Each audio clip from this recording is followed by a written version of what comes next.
Lesson 16, bars 15 through 18. After the flurry of 16th notes in each hand, Bach cools things down a bit with a beautiful sequence of inverted and standard motifs.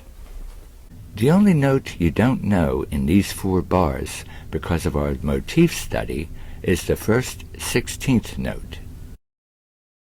And the only other difference is now you hold the last note of the motif, which is extended into a half note. So you keep the last note of the motif held down until the next motif starts. Just beautiful.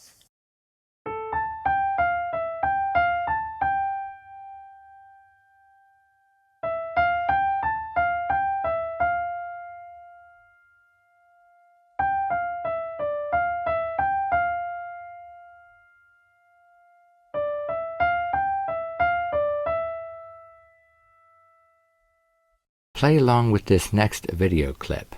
Practice the right-hand part while I play the left. With the play-along videos, we'll keep adding each session as we go.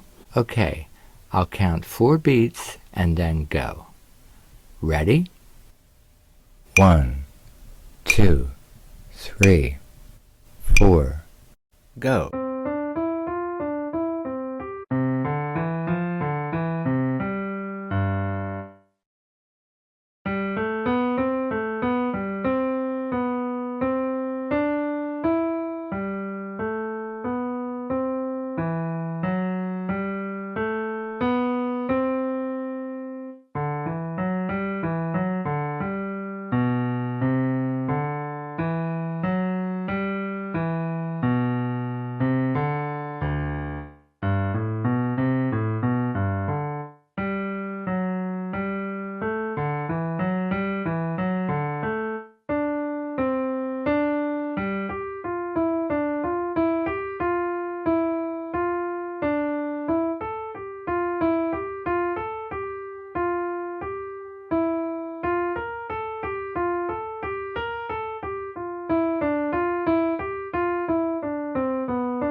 A link to the complete practice score is in the description below.